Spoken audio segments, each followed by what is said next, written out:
Today's show is sponsored by Adventures Unlimited Press. Take your mind on a literary journey and go to adventuresunlimitedpress.com to purchase books from our famed experts right here on Truth Be Told. That's adventuresunlimitedpress.com.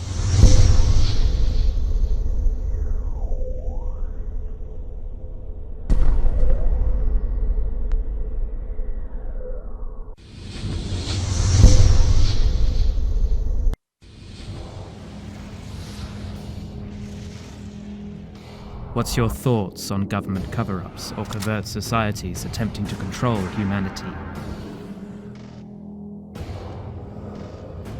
Do you believe in ancient astronauts, intergalactic communication, or extraterrestrial visitations?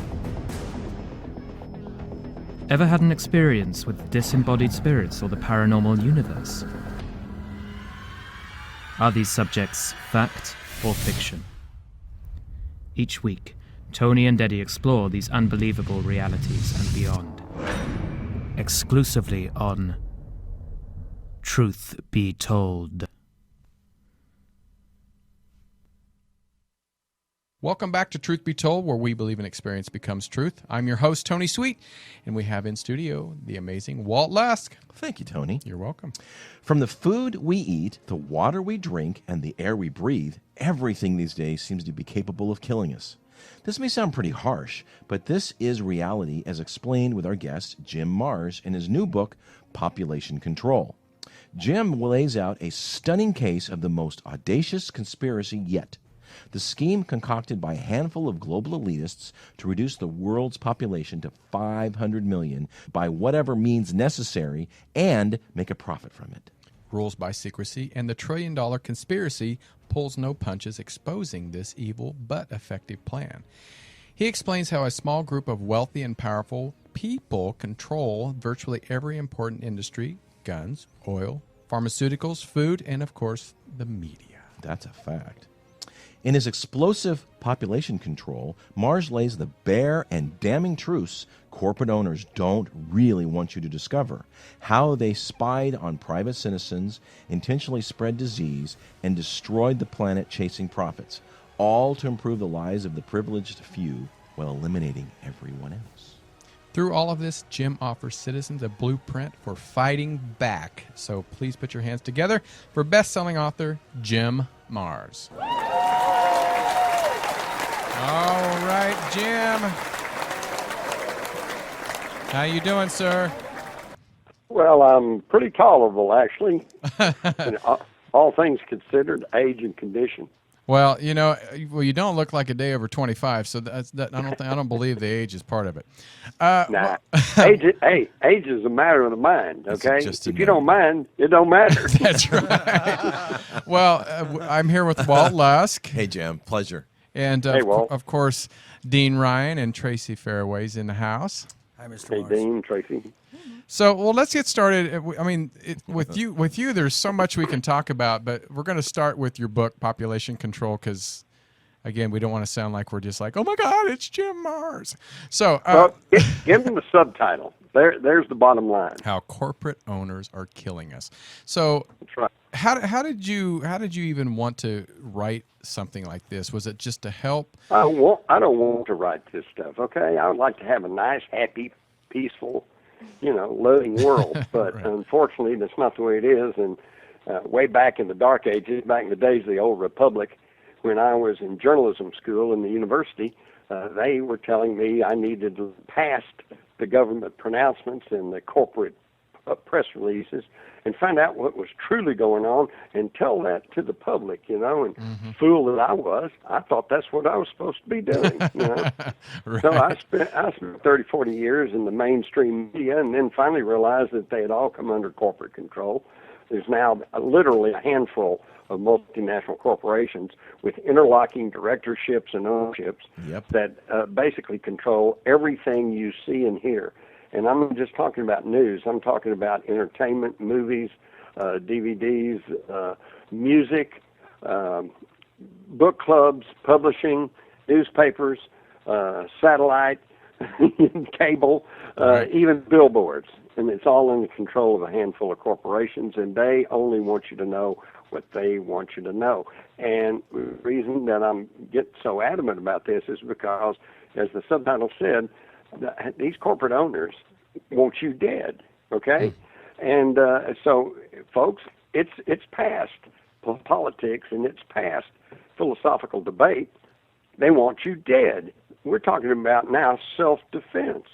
And if you don't believe me, let me just quote from Prince Philip, okay, who, of course, is a notorious globalist, New World Order guy. Yes, he is. And he sums it up. He says, human population growth is probably the single most serious long-term threat to survival. If it isn't controlled voluntarily, it will be controlled involuntarily by an increase in disease, starvation, and war. Now, just to show that he's really serious, and he's not talking about just, birth control. He's at another point, he said, in the event that I am reincarnated, I would like to return as a deadly virus in order to contribute something to solve overpopulation. So he speaks for these owners, these multinational globalists, as they call themselves, who have an agenda, and their agenda is to sicken and thin the human population. Well, my thing is, when there's more people and money coming from every single one of these people, if you shrink it to 500 million, you've reduced your customer base. Yeah. So what's they're losing customers. Yeah. Yeah. So but that's all right because it's not about money. These people already have more money than anybody. Bill Gates is a huge globalist. Sure.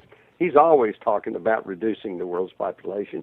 You think he doesn't want to sell more Microsoft products? Hey, he's already got more money than anybody. Guys, this is about control, population control, okay? And they want to control everyone and everything.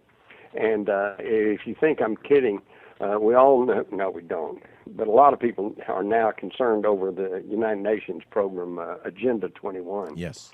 And, of course, they ram this through under the idea that they're trying to save the environment. And God knows we need to protect the environment. But, they're going to do away with freedoms and protect the environment. But wait till you get a load of what's coming up next, UN Agenda 2030.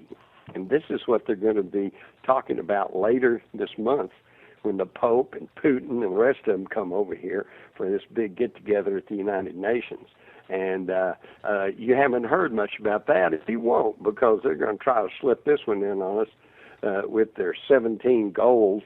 And they all sound great, like end poverty, end hunger, ensure healthy lives. Well, wait a minute. How are they going to ensure healthy lives throughout the world when the world is ever increasing coming under the control of these multinational corporations? Big GMOs. Energy and pharmaceutical and agri-corporations that are, using Monsanto. They're killing people right and left. I mean, this is ticklish, folks, and you better start paying attention because they want you dead.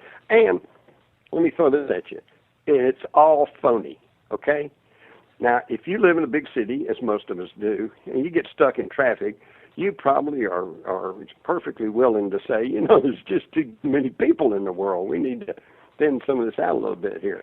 But let's stop and look at it. 7.5 billion of us on this planet. Do you realize that given everybody about 2,000 square feet of living space, the entire population of the world could live quite comfortably in the state of Texas? Fit in Texas. It's actually true. Now, I don't want everybody running down here.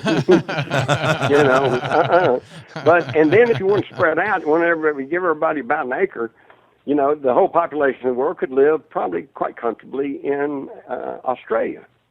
So there's really not truly a population problem. It's a population concentration problem. They've got everybody jammed in the big cities with the attendant crime and traffic and pollution and air quality, So we just need to spread out and figure out new ways of doing things. And it is there. It's already available. They're already producing hydrogen cars that run on hydrogen. We got electric cars. They had electric cars in the 1920s. Yeah. But the gas and oil people shut them down. Yep. Los Angeles, for example, used to have the Red Line back in the 20s and 30s. Great line. It was a public transportation system that was quite efficient. Yes, it Moved people all around. But then the gas and oil boys bought that up, shut it down so they could build more highways, so they could put more cars on the road, so they could sell more gasoline. Folks, it's all, and most anyone who knows anything will say, yes, it's corporate greed. And yes, there is some corporate greed because, after all, the whole agenda of any large corporation is to grow ever bigger and increase profits, okay? In fact, ask anyone in business if they want their business to just stagnate. And they're going to go, no, we got to grow. Well, how far can you grow and still be a benefit to society? I know. I'll give you one small example. When I live out in a rural area, and when I moved out here back in the early 70s, we'd go to the nearby little town for shopping, and we'd make about 6 stops. We'd go to the cleaners, we'd go to the bank, we'd go to the grocery store, we'd go to the dry goods store, go to the farm and ranch store, I'd probably go to the barber shop, 6, 7 stops there. Now, all of those businesses are gone. Mm-hmm. Now we just go to Walmart because that's all there is. Now, that is incredible concentration of wealth and power. Mm-hmm. Well, I have to say, I grew up in Kansas. I grew up in a town of about 200 people. My father owned a grocery store and a meat locker. He owned it for about 30 years. When Reagan took over and the big business kind of boomed and Walmart really took off, Walmart moved into Winfield, Kansas, which is like 40 miles from where I grew up. And it seriously destroyed every small town grocery store in that area. My dad, I think at the time, in the 70s, he was making probably $2,500 to $3,000 a day for a small town. That was in the 70s. That's was a lot. That's a lot. Hey, that's pretty good for the 70s. No, he was making. A lot of farm community. It's not just 200 people in town, but the farmers too. And when Walmart moved in, he could barely make $500 a day, if that sometimes. So it really put him out of business. The main big difference that I see is that if one of your father's neighbors came in and said, "Listen, my kids are hungry, and I really got to eat some food, but my crop doesn't come in until next month. I know where you're going. Can you put me some stuff on the tab?" Yes. If he knew him, he probably would go for that. Oh, he did. And people got along. Yeah, but he you try to get credit at Walmart. Oh, yeah. Yeah, sign up for the credit card with 22%. Yeah, exactly. But and the main thing is you have to sign up for the credit card, fill out all the stuff, and sell your soul away. They're not. It still happens. It still happens here. Not very long back, I went to a little town nearby to get some stuff at the drugstore, and I happened to be personal friends with the druggist, so I was chatting with him, and then I got ready to go, and I said, "Oh my God, I left my billfold at home." He said, "Well, that's all right. Take the stuff and you can pay me the next time you come in." So there's a little bit of vestige of that left out here in the countryside, but you're not going to get that in the big cities. So tell us, go back to when you were working in the corporate world and realized that the corporations really took over and started affecting everything. When did you realize that? Well, I don't think I ever had actually an epiphany, but it was a growing thing, back in the 70s when I was still working in the news media, but I wasn't making any money. Reporters don't make any money. Right. Reporters, school teachers, police officers, they're not. I guarantee you, they're not in it for the money because it's not there. They're in it because they truly, most of them believe truly that they're helping their community. Okay. Right. So I was trying to look around, trying to make some extra money. So I started moonlighting at an advertising and public relations firm. And finally it got pretty bad because in the mornings I'd go to press conferences as a reporter, and in the afternoon the same reporters that were with me that morning would come into a press conference that I'd be running on behalf of some corporate client. And finally it caught up with me, and some of my editors said, "Hey, you're going to have to make up your mind, are you a reporter or are you a PR man?" And idiot that I was, because I had that printer's ink in my blood, I said, okay. So I kind of dropped the the advertising PR thing, but until I finally got so fed up and left the newspaper because I never left journalism, but guys, journalism left me. Yes, okay? absolutely. Yep. They became so wrapped up in diversity and writing corporate rewriting corporate press releases, and they kind of lost track of the idea that they're supposed to be telling the truth and looking for news. And so then I did move full time for a while into advertising public relations. In fact, at one point I was the account executive for Six Flags over Texas, so I've been with big outfits, okay? And it was really wild because about that time is when I moved to the country and I was commuting into the city. And I'd go in the city, wear my three-piece suit, sit in those boardrooms, sit in those fancy office buildings, and, conduct high-powered, fast-lane public relations advertising business. And then in the afternoon I'd get back home and get on my cowboy boots and my jeans and go out and sit on the bluff and watch the hawks circle over the valley. And it was really disconcerting. Quite a Because dichotomy. it's like, hey, wait a minute, which one's the real world? And so, but I finally decided that the countryside nature, that's the real world. And so it is. From that time on, I understand that, and I can cite you. Of course, I'm older now, and I could cite you a lot of my friends that, were in the fast lane and then decided to get out. In fact, almost most of them at this point, if they haven't decided to get out and do things that are more relaxing and more worthwhile, then they're probably dead.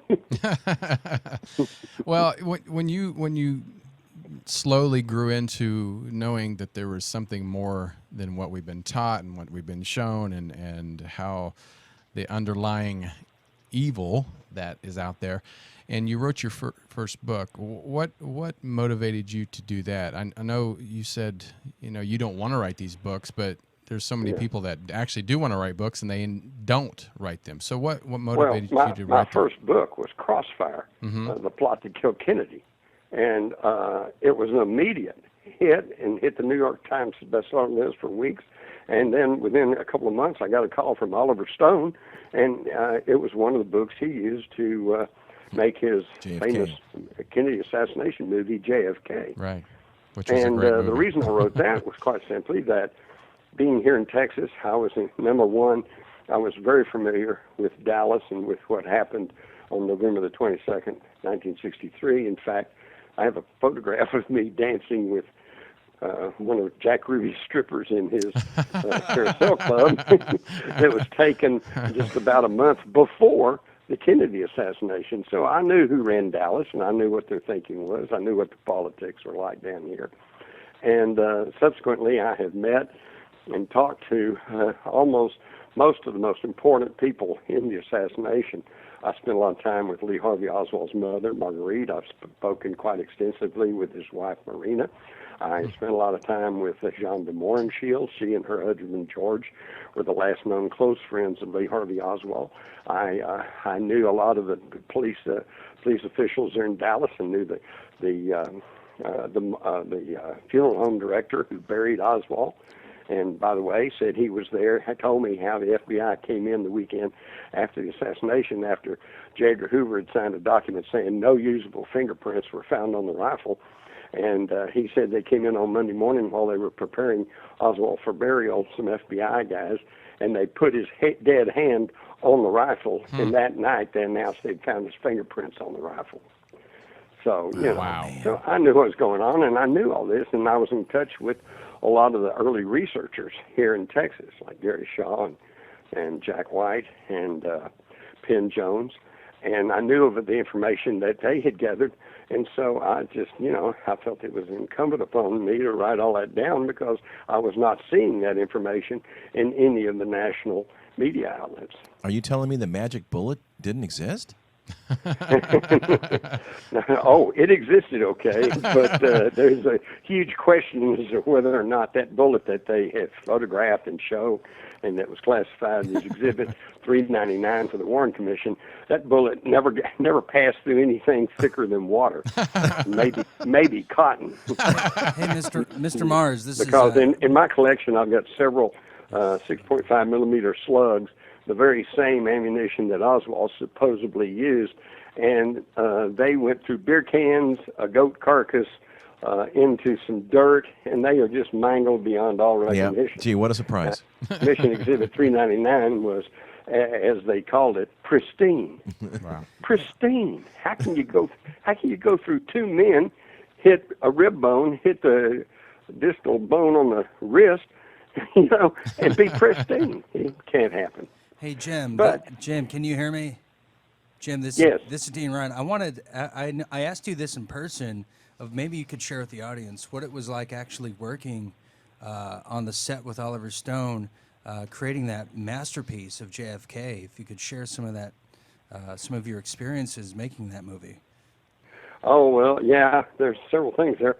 I will tell you about one instance that just still boggles my mind when I think about it, because it could have been an absolute disaster, and I have to tell you right off, it indicated to me that a higher power was watching over that movie. Okay, when Oliver Stone was running the motorcade, recreating it there in Dallas, and he actually managed to get permission to use Dealey Plaza.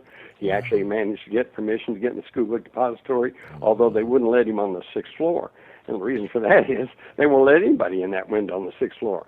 The museum there has that plexiglassed off with all the boxes piled up, and they try to say that they're not taking any position, but it's obvious that they go, hey, here's the sniper's window, but you can't get in that window and look down, and the reason is, if you can, because I did before they created the museum. In fact, I've got photographs I took. You cannot get a clear line of sight from that window into the street where Kennedy was first hit with a bullet because of a live oak tree that's in the way. It was in the way then, it's in the way now. Stone even had it trimmed back to its original configuration, and you still couldn't get a line of sight from that window to the street. But anyway, he was running the motorcade, and it was amazing some of the things that happened that allowed him to actually recreate that thing. This was like 1990, okay? And nobody rode those old Harley-Davidson motorcycles. And so they were going nuts. The film production people were going nuts because they couldn't find any of those old big police Harleys. So I have to mention that Captain Lawrence Woods, who I knew all the way from high school when he was Sergeant Woody at the local drive-in hangout for the teenagers, and then later when I became a police reporter for the Star-Telegram, he had been promoted up to Captain Woods, and he headed the traffic division of the 4th Police Department. Well, when the 4th Police Department shifted over to Yamahas and other Asian-made motorcycles, he just refused to do it. He just kept riding his old Harley. And then somehow I knew that he had several old Harleys. And so when the film crew was going nuts and they said we couldn't find any of those old Harley motorcycles, I said, we'll get in touch with Lawrence Woods over in Fort Worth. I think he's got a few. So they did. They went over there and met with Woods, who was retired by then. He took them back to his barn. He had 25 motorcycles back in that barn, and these big old Harleys. And about half of them were running. And so they scavenged parts from the rest of them. And so when Stone ran that motorcade, they had a similar looking cars and the same type motorcycles. But back to the thing that convinced me that somebody was watching over that production was at one point when he was shooting the motorcade, he had his extras, the crowd, lining the streets of Houston Street and lining out into the street, coming around the corner there in front of the Texas School Book Depository, and then all the way down the Elm Street, as they were on that day. Well, this was in the hot Texas sun, and they took a break, stopped filming for a short period of time. And so all these people who'd been standing in the middle of the street, they all moved over to the corner of the book depository. So there's a whole crowd of people standing there, I don't know, maybe 20 or more, okay? so they could get in the shadow of the building so it wasn't quite so hot.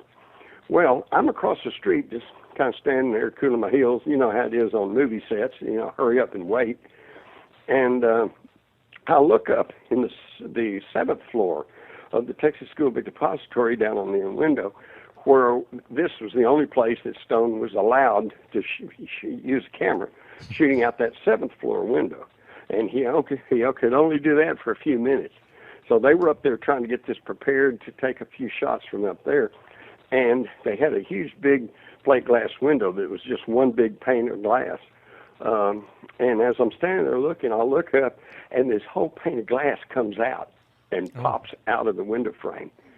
And it starts dropping straight towards these 20 or 30 people standing below on the sidewalk. And I had just enough time to think, oh, my God, this is going to hit these people. We're going to have dozens of casualties. This is terrible. And about that time, a gust of wind caught this big, huge plate glass, and it just, like a leaf, it shifted over, and it crashed into the middle of the empty street that they had just vacated. Smash, went to a million pieces. And everybody just kind of went, what was that? And then people ran out real quick, and they swept up the glass, and they just went on like nothing had happened. And I'm sure there were a lot of people who were right there at the time that probably didn't really realize what had happened. But I'm sitting there going, my God, that would have been an absolute tragedy. People would have been killed. And no, just something blew the glass to the side. It crashed in an empty street. Is that wild? That is crazy. That is crazy. Now, who actually runs that? Is it a museum now, and who runs that? Oh, it's run by the Dallas County Historical Society. These are the little old ladies in tennis shoes that are the wives, sweethearts, daughters of the movers and shakers in Dallas. And that's why, although they say, well, we're not trying to take any side in what happened here, it's quite obvious that they have shunned any kind of talk of conspiracy. And they only present a very one-sided the official Warren Commission version of what went on. Well, I've watched the movie, I have to say, probably about 50 times, because I love the movie. And it really does not, there's no conclusion at the end. I mean, other than we know that Oswald didn't shoot Kennedy. But is there a conclusion in your mind that... Oh, absolutely. In fact, I can give you the names of two men who can definitely be said to be guilty in the assassination. And that is Lyndon Baines Johnson and his next-door neighbor and old buddy, FBI Director J. Edgar Hoover. Wow. Now, can I prove that those two men ordered or even orchestrated the assassination? No, I can't do that. But what I can prove, beyond any reasonable shadow of a doubt, is that those two men took actions that blocked and stymied any truthful and meaningful investigation into that assassination. Yes, they did. Now, under our legal system, that makes them accessories after the fact. And I know here in Texas, we've executed people who, according to the facts of the case, never killed anybody, but they were there. They hid the weapon. They drove the getaway car. They were accessories after the fact, because under our legal system, if you assist in a crime, if you're an accessory, you're considered just as guilty as the person that pulled the trigger. So under that legal criteria, Johnson and Hoover are guilty. Wow. And now, is there records that are still sealed that one day will open up so we can actually find out the truth? They just got extended. Oh, it got extended. Yeah, they got extended. Yeah, they just extended it. Yep. But look, don't hold your breath, guys. You're not going to find a note from Johnson to Lee Oswald saying thank you. That ain't going to happen. Anything that would be that direct, anything that would really tell the story, I'm sure has been destroyed long ago. Well, I think it's funny that all you're going to do, and see, this is, I've lived through the whole thing, and I can tell you that just in a few years after the assassination, some of the researchers in Texas had it pretty well figured out, and me included. In fact, I started teaching a course on the Kennedy assassination in 1976 at the University of Texas at Arlington, between Dallas and Fort Worth, and the conclusion was that there was a coup d'etat in this country in 1963, and it involved elements of the mafia and the CIA, the U.S. military, and it was all conducted by people who were opposed to Kennedy's policies. Yes. Financial and military, foreign policy, everything. Yep. And they have since covered it up. And what you have to do is remember what Napoleon once said. He said it's not necessary to hide the truth. He says it's only necessary to delay it until nobody cares. That's true. And that's kind of exactly what they've done here. True. You got to remember, about the time of the Garrison trial in 1968-69, there in New Orleans, things were coming out about Oswald connected to David Ferry, a man who was connected to the CIA and the mob and the mafia in New Orleans, that FBI agents were involved, military were involved, and of course the national news media was going, "Oh no, that's not right. That's right. It's just conspiracy theory, conspiracy theorists, and they're trying to sell books and blah blah blah."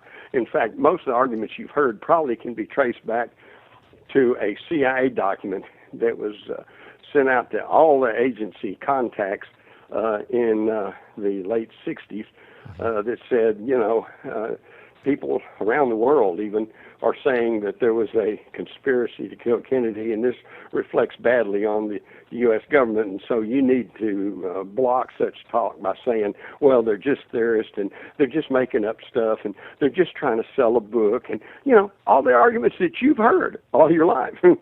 This was all very consciously contrived by the CIA to deflect the ever-growing realization that there had been a coup in the United States. I find it interesting that George Bush was in Dallas the day of the assassination. Obviously, he was associated with the CIA, and for many, many years they asked him, were you the day of the assassination? He would say, "I don't remember." He doesn't remember. And there was one other person that didn't remember where he was that day, and that was Richard Nixon. And Nixon was in Dallas. Nixon was the in town night raising money. He was. That's absolutely true. I mean, and again, I tried to tell people that. I wrote about that back in the 70s, and people were going, well, that's not right. That's not right. You're just making stuff up. You're just And Johnson was riding around. He had a walkie-talkie. Okay, what vice president on a parade is going to have a walkie-talkie to talk to whoever? Good. Well, let's talk about that for a half minute, because this just blows me away. And do you think that there'll First be off, more? you have to understand that at the time of the assassination, Johnson, along with Senator Ralph Yarborough and then his wife, Lady Bird Johnson, were all riding in a car behind the Secret Service car that was following Kennedy's car. Okay, and in the front, they were in the back seat, and in the front of a convertible, and in the front seat was a Secret Service agent named Rufus Youngblood. Now, at the time, there was a big deal made about the fact that once the shooting started, Agent Youngblood vaulted across the seat into the back seat and threw himself over Vice President Ben Johnson and protected him, all the way to Parkland Hospital. And in fact, in January of 1964, they had a big ceremony in Rose Garden, and Youngblood received some kind of medal, and they made a big deal about what a hero he was protecting Johnson. Well, as I prepared for my book, Crossfire, I was interviewing Senator Ralph Yarborough, who's sitting in the car next to Johnson, and something came up about Youngblood and how he had protected Johnson, and Yarborough said, that's not what happened. I said, well, what happened? He said, well, when the shooting started, Youngblood leaned over the back seat with a handheld walkie-talkie, and Johnson leaned forward, and they listened to this walkie-talkie intently as the car raced to Parkland Hospital behind Kennedy's limousine carrying the slain president. Now, so that's what's really happened. Now, we know that this is the basis of the acoustical study that the House Select Committee on Assassinations did in the late 70s, early 80s. Somebody keyed open a microphone on the Dallas Security Channel starting about 3 minutes before the shooting started and lasting through the shooting, and then lasting about 5 minutes after the shooting. Well, what this did, if you're familiar with CB radio, that it blocked the transmission. Okay, nobody could call because this microphone was open. But, of course, it also recorded the sounds of the shots, and that's what provided the House Committee and its two separate sets of acoustical science with the knowledge that there was at least one shot from the grassy knoll. Okay? But now, if the official security channel was blocked and you couldn't communicate. And by the way, what this also did was prevent the Dallas County Sheriff or the Dallas Police Chief, who were all riding in the front car ahead of Kennedy, from radioing and for help, or say, it blocked communication for 5 minutes after the shooting. Okay, so if the official security channel was blocked, what was Johnson listening to? And of course, the answer to that, I think, is that there are photographs of men in Dealey Plaza using walkie-talkies. In fact, a fellow that testified before Jim Garrison at his trial admitted that he was one of the radio coordinators of the assassination, and that their headquarters had been in the Adolphus Hotel, and that they were all using these walkie-talkies to coordinate the assassination. Is that what Johnson was listening to? I wonder. Who knows? So, Who knows? do you think, I mean, obviously the documents and stuff aren't going to be coming out anytime soon, but do you think, Jim, at all that we're going to be seeing or hearing maybe more from alternative news sources, people coming out with deathbed confessions or anything of that type of nature? Sure. That's already been happening. You've got E. Howard Hunt, the Watergate burglar, who was in charge of anti-Castro Cubans. In fact, there's a whole interesting thing there. At about mid-1963, he was acting CIA station chief in Mexico City. And some years after the assassination, a letter surfaced out of Mexico that contained a letter in Lee Harvey Oswald's handwriting saying, "Dear Mr. Hunt." He says, I think we should meet before anything is done because I have questions about all this, and something to that effect. And, of course, at the time, everybody thought maybe he was writing to H.L. Hunt, the right-wing Texas oil man in Dallas, but considering that it came from Mexico in a letter written in Spanish, most of the serious researchers now think that he was in touch with E. Howard Hunt. And Hunt, as a deathbed confession, confessed that, yes, he knew about the assassination plot, and he named Johnson as being at the top of the list. Yes, indeed. Well, he was going to be indicted by a federal grand jury. Oh, wow. Who, Johnson? Yes. Yeah, that's right. In fact, there's a Life magazine executive who said that thanks to leaks from Attorney General Bobby Kennedy, they had prepared a whole Life magazine expose on Johnson and his criminal activity. Very huge and it was criminal set activity. to run the week after November the 23rd. Yes. But he said Kennedy got killed on that Friday, and they were told to spike that story. Squelch the story. And instead they ran the story of the assassination. Johnson became president, and all of the investigations and prosecutions out of him just went away. Well, my understanding, he needed a presidential pardon, and Kennedy wasn't going to do it. So the only way That's that right. he could pardon, he'd get a pardon He could was pardon himself. if he pardoned himself. So Yes. was that the motivation of the Partially. Because you said that they didn't like his policy, but No. is that enough to? Well, no, kill- that's Well, not enough. You got to add But it. that's This motivation. This was a typical all the straws that broke the camel's back. Yeah. Okay. By the fall of 1963, John F. Kennedy, who really thought he was president and really thought that his Yeah. obligation was to the people Yes. of the United States, Yes. had managed to anger just about every Yeah. violent group in Yeah, the country. he pissed off His NASA, brother the federal Bobby, as re- Attorney federal- General, yeah. was prosecuting organized crime like never before or since. And they were after Hoffa. They took Sam Giancana and they rushed him out of the country, dumped him in South America somewhere, and he had to work his way back. So he had the mob. They wanted to get rid of him. He was angered Wall Street. David Rockefeller was running full-page ads in the New York Times blasting Kennedy's economic policy. Yes. He lowered taxes. Okay.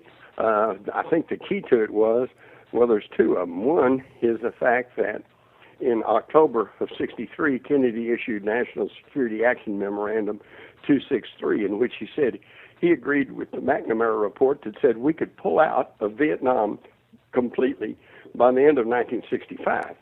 And he said he knew he was going into the election year of 1964, and he knew that he had to play it cozy because there was still a lot of support particularly among the defense and military for the Vietnam War. So he wrote in this memo, he said, make no formal announcement, but begin the withdrawal of 1,000 troops from Vietnam. He also pissed off the CIA. The Monday following the Friday assassination, Johnson issued National Security Action Memorandum 273, in which he said, do not drop any financial or military aid to South Vietnam below the levels at the time of the Diem government, which would have been October the 1st. So that essentially blocked Kennedy's pullout order. And in fact, Johnson's memo said, draw up plans against Laos, against Cambodia. You know, he said, and we need to have plausible deniability. And he set us on the course for the full-blown Vietnam War.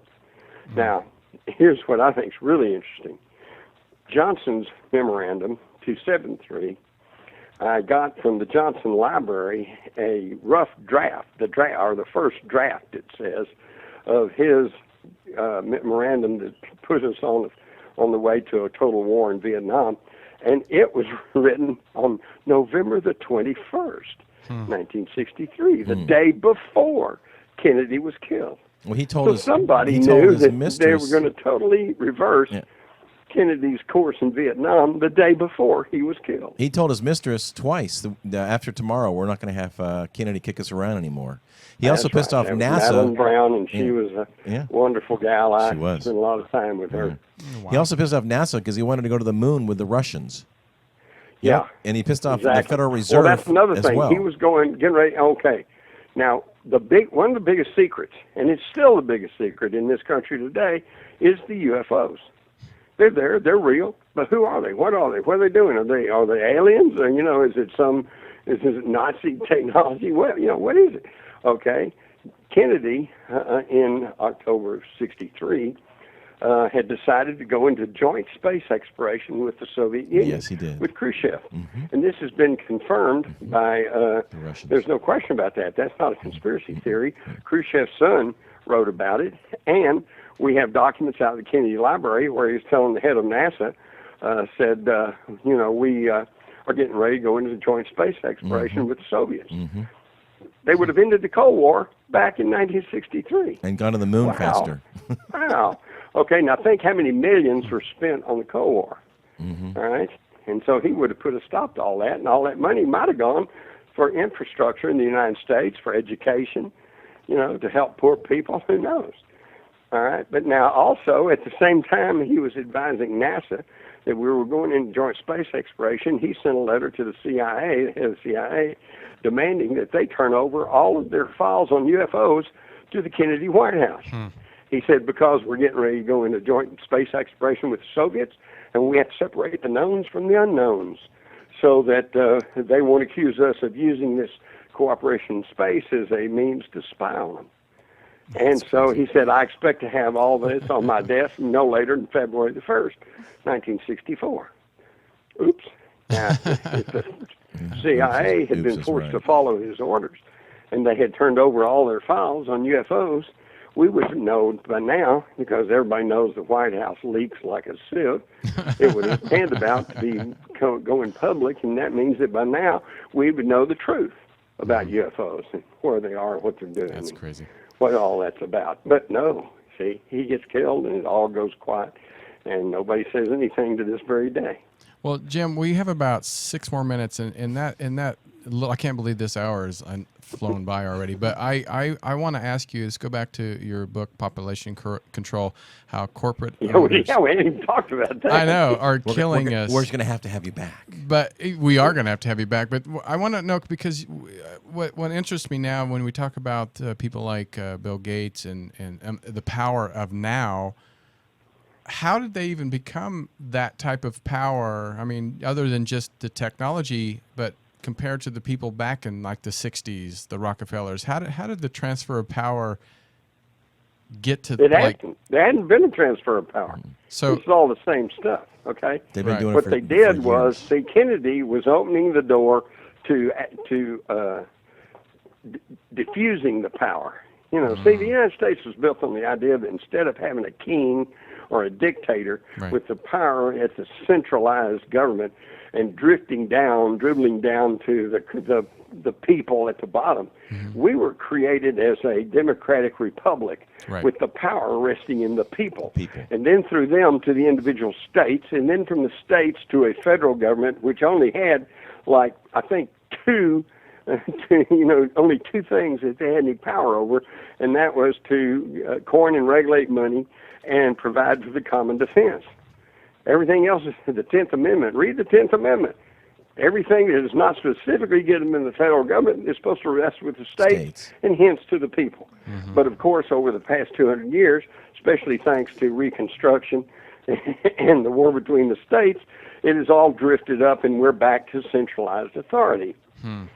And so in Kennedy, he really thought that he was president of the United States.